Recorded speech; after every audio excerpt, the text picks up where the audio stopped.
আয়ুষকে বশ মানাতে এবার ইন্দ্রাণী গাঙ্গুলি এবং কুসুমকে পৃথিবী থেকে সরিয়ে দেওয়ার হুমকি দিল আয়ুষকে দেবলীনা। হ্যাঁ বন্ধুরা, ভিডিওটা লাইক দিয়ে দেখতে থাকুন। যে মুহূর্তে কিনা আয়ুষের সঙ্গে দেবলীনা একদিন রেস্টুরেন্টে বাইরে যায় এবং ঠিক সেই মুহূর্তে রেস্টুরেন্টে বসে আয়ুষ যখন বলতে থাকে যে দেখো দেবলীনা, তুমি কী উদ্দেশ্য নিয়ে বাড়িতে এসেছো এবং কেনই বা আমার মা তোমাকে এই বাড়িতে আশ্রয় দেওয়ার জন্য রাজি হয়ে গেলো, সে সম্পর্কে আমার বিন্দুমাত্র ধারণা নেই, কিন্তু আমি নিশ্চিত করে এতটুকু অন্তত বলতে পারি যে এমন কিছু তো অবশ্যই তুমি মাকে ভয়বৃত্তি দেখিয়েছো যার কারণে কিনা মা তোমাকে এই বাড়িতে রাখতে রাজি হয়েছে, নয়তো বা মা কাল লাগেনি সাপকে কোনো মতেই নিজে থেকে তো যেচে পড়ে বয়ে বাড়িতে থাকার ব্যবস্থা করে দেবে না, তাই না? ঠিক সেই সময় কথা বলা মাত্রই দেবলীনা যখন বলতে থাকে যে আচ্ছা আয়ুষ, তুমি চাও তো যে তোমার মা এবং তোমার ভালোবাসার মানুষ অর্থাৎ কুসুম দুজনেই পৃথিবীর আলো দেখুক, দুজনেই এই পৃথিবীতে বেঁচে থাকুক সুস্থ সবলভাবে, তুমি চাও তো এটা? ঠিক সেই সময় কথা বলা মাত্র আয়ুষ বলতে থাকে যে মুখ সামলে কথা বলবে, কেন এরকম অলক্ষণী কথাবার্তা বলছো বলো তো? আমি বেঁচে থাকতে কুসুম এবং মায়ের গায়ে একটা কেউ আচরও আনতে পারবে না।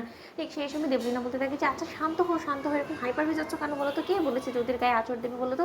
ওদের গায়ে যাতে একটাও আঁচ না আসে সেই ব্যবস্থা তো স্বয়ং আমি তোমাকে করে দেবো, সেটা তুমি নিজেও করতে পারবে এবং সেই সমস্ত কিছু এখন তোমার হাতে আছে। তুমি জানো আমি সেই বাড়িতে রয়েছি শুধুমাত্র এমনিতেই কিন্তু নয়, তোমার মা এবং কুসুমকে পৃথিবী থেকে এক নিমিষে একটা রিমোটের বাটনে যাতে আমি পৃথিবী থেকে আমি ওদেরকে সরিয়ে দিতে পারি সেই বন্দোবস্ত আমি করে রেখে এসেছি। তোমার মায়ের রুমে একটা বম আছে, টাইম বম, এবং কুসুমের রুমেও কিন্তু একটা টাইম বম আছে। সেই দুটো টাইম বমের মধ্যে যদি একবার আমার হাত পড়ে যায় না, তাহলে দুজনে এক নিমিষে শেষ হয়ে যাবে, ঈশ্বরের কাছে চলে যাবে। তখন আর তুমি কাউকে পাবে না। যাকে ধরে কিনা তুমি চিরকাল আগলেই রেখে বাঁচবে, তাকেও তুমি চিরকালের জন্য হারাবে। ঠিক সেই সময় দেবলীনার কথার উপরে বিশ্বাস না করার মতো আয়ুষ যখন বলতে থাকে আমি তোমার মতো বিশ্বাসঘাতক এবং মিথ্যাবাদীর কথায় বিশ্বাস করি না, ঠিক সেই সময় দেবলীনা যখন কিনা সেই সমস্ত প্রমাণগুলো দেখায়, ঠিক সেই সময় আয়ুষ বলতে থাকে যে দেবলীনা, আমি তোমার কাছে হাত জোর করে অনুরোধ করছি, তুমি প্লিজ এমন কোনো কিছু করো না যার জন্য কিনা মানুষের উপর থেকে আমার বিশ্বাস উঠে যায়। ঠিক সেই সময় এই কথা বলা মাত্র দেবলীনা বলতে থাকে যে সেই সমস্ত কিছু তো আমিও চাই না আয়ুষ, কিন্তু তার বদলে তুমি যদি সত্যি চাও যে না তোমার মা এবং তোমার প্রিয় ভালোবাসার মানুষটা বেঁচে থাকো, তাহলে তার বিনিময়ে তোমাকে যে একটা ছোট্ট কাজ করতে হবে এবং সেই কাজ খুব একটা বেশি কষ্টদায়ক না। তোমাকে আমাকে বিয়ে করে গাঙ্গুলি বাড়ির বড় বই স্বীকৃতি দিতে হবে এবং তোমার স্ত্রীর মর্যাদা দিতে হবে। তুমি যদি সেটা করতে পারো, আমার ইচ্ছে অনুযায়ী তুমি যদি আমি যেরকম বলবো সেরকমটা তুমি যদি করো লক্ষ্মী ছেলের মতন, তাহলে হয়তো বা তোমার দৌলতে তোমার ভালোবাসার দুজন মানুষ বেঁচে গেলেও যেতে পারে।